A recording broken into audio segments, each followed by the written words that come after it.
It's like, all right, we need to fix the problem here. Like people aren't showing up to the sales meeting. Like what's the disconnect? What's happening there? So we look through like how do we change the scripting in that first conversation and change some positioning of what the next steps are. How to what reminders and emails and different correspondence and things like that are these prospects getting between booking that first sales conversation to actually showing up to it? Like, are we missing the boat there? Hey, welcome back, everyone. Tanner O'Brien here, founder and CEO of Benefit Marketing, a senior partner with an action coach here in Central Texas.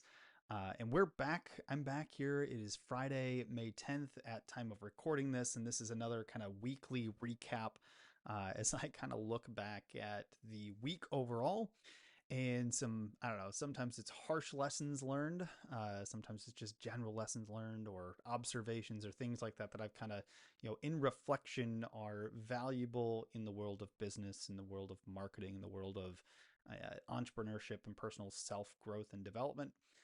So as I continue on my journey, I like to just share as much of the lessons along the way as we go. It's kind of the purpose of these Friday kind of weekly recap conversations. So with looking at this week, it's kind of a painful lesson that I had to learn or relearn.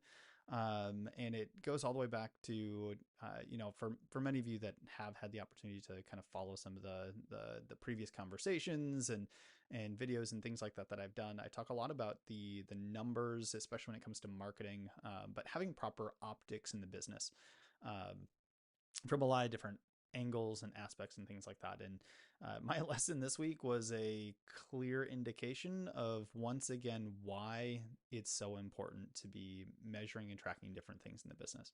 So I'll give you the example, kind of walk you through what I went through, what the team went through, and specifically for our coaching business.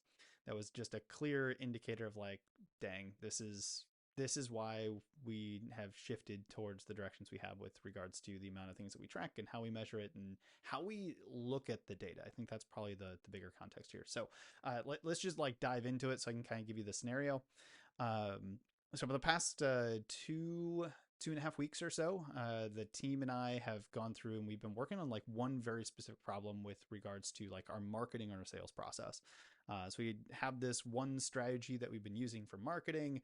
That strategy generates leads. We have a conversation, then we book them into a sales meeting, or a portion of them into a sales, essentially the first part of the sales meeting or sales process. And that handoff from kind of that marketing conversation to the sales conversation, it's like, all right, we need to fix the problem here. Like people aren't showing up to the sales meeting. Like what's the disconnect? What's happening there? So we look through like how do we change the scripting in that first conversation and change some positioning of what the next steps are. How to what reminders and emails and different correspondence and things like that are these prospects getting between booking that first sales conversation to actually showing up to it? Like, are we missing the boat there? So we start tweaking and changing and going through this entire process of like, how do we effectively update this so that we can test and increase the show rate and things like that, which then helps further down the stream. So we're looking at like that one section of this kind of marketing to sales process. And we spent a couple weeks talking about how we can improve it. What areas do we need to work on? What types of material and content and things like that do we need to either produce, curate, put together so that we can kind of create this atmosphere and get them excited for that next conversation, that next step. And then of course that is kind of that first sales conversation is the one that goes a little bit deeper, asks a little bit different types of questions, especially in like the coaching industry, things like that, to really determine, are these leads qualified by sales to continue down the path or not. So we were trying to solve that problem. And it took until a couple days ago when we sat down and actually were effectively able to map out the data. So we went back and we looked at the last 20 or so kind of marketing meetings that led into sales meetings, and really put the numbers on paper. It's like, all right, so we had 20 people that did the marketing conversation. What percentage of them actually took the offer? What percentage of them actually showed up? and then what percent of them were deemed qualified by sales. That was kind of the next layer of data. And what we found was one, it was a 70% take rate from this conversation to taking the offer for the next sales meeting. And it was like, okay, so that's pretty good. And we kind of had a gut feeling that was pretty high. We kind of knew that was the case. It's like, okay, so we got 70% there. That's pretty good. And then we got to the next one, like the show rate to that sales meeting, and put the numbers on paper. And it was a incredible, like I was not expecting this at all. 78% show rate to that next conversation. And that for me was just like 78%. That's not a problem. We've been trying to solve that problem of people showing up to that meeting. And like when we actually look at the real actual data, that wasn't a constraint. That actually was very, very solid in terms of people actually showing up to the meeting. Where the fall off was quality. So sales wasn't deeming a lot of these quality. And we kind of knew that that was the issue before, but now we had some numbers to back it up. But this was a very clear understanding of one, being able to have the effective data. It's like all the stuff we were tracking, but we weren't putting it in an easy to read, easy to understand way where we could clearly articulate, here's where the constraint in the system is. If you've got a 78% show rate, yeah, you can always improve it and get to 80, 85, 90%. Like we'd love to see greater numbers there. But if you've got a show rate that's high and they're actually showing up, they're engaged in that conversation, like that's not actually the constraint. Having a 30, 40% quality rate, okay, that one we need to work on. And, that goes to target marketing and some different things that we kind of outlined there. But it was again a clear realization or reminder of how important it is to look at the data in a concise way that allows us to make better decisions. Because we just spent 2 weeks trying to solve the wrong problem. We spent 2 weeks focused on how do we get them to show up. They were showing up, whether we put additional effort on fixing that problem or not. They're already showing up. And that piece not being the problem is a very different problem than we're not having leads go through the funnel that are deemed quality by sales based on what they want to see.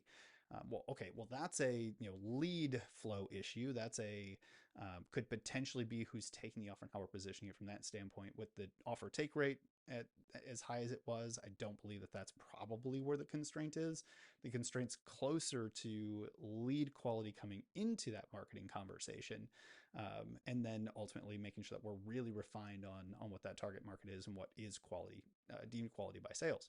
It's like, okay, that's a different problem to solve. Now we can go tackle that and focus it and do different things in the business to make decisions to improve that particular number.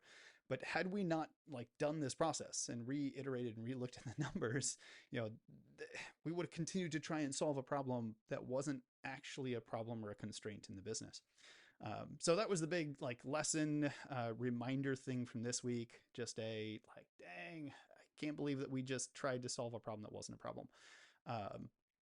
And now we can actually articulate in a different way and start to move down, ideally, a healthier, more constructive path for continuing to improve our marketing and sales process kind of overall as a whole. So that's my lesson from this week. I know it's numbers, it's tracking. For those of you that's not your forte, it doesn't always seem like the fun thing to do, but it can save you a ton of time in business when you're focused on what are the actual constraints in the system, what are the actual constraints in the business, and step by step throughout the marketing and sales process. Where is the real constraints? Where are our lowest conversion rates? That if we have going from 5 to 10% is a doubling of our numbers. There's a lot more levers to move there versus trying to increase a 78% to 80% show rate, that sort of thing. So big lesson, big reminder. It's stuff that we've been doing at the front end of marketing, but needed a little bit more clarity on the data. So kind of two pieces. One, be tracking the data so you can go back and figure out what these pieces are. Two, and this is probably the bigger piece, because we can track things all day long and that's great until we can consolidate that data into something that's useful for us. So instead of having massive spreadsheets that have all this data and it's really hard to understand what's actually happening, being able to condense that down into something that says, here's the basics of what's happening between each step. And I can very quickly see that's where we're off. that's what we're on. Like, this works, this doesn't. Let's work on the thing that isn't working right now. And like that clarity of thing saves time, because now the team's hyper focused on the areas that we can actually improve and do some effective things with. So there's my lesson for the week. Hopefully this is helpful for y'all. I will continue to share authentically the wonderful things like this that we have gone through, that I have gone through, that I've had to learn through, and hopefully it helps y'all save from going through some of those painful mistakes yourself in your own business. And yeah, so that's kind of my weekly recap for this week. And stay subscribed, stay attentive, kind of jump in on these things, share some of your stories in the comments below. Would love to kind of hear some of that here. So with that, kind of signing off for this week, and we will catch you again next week.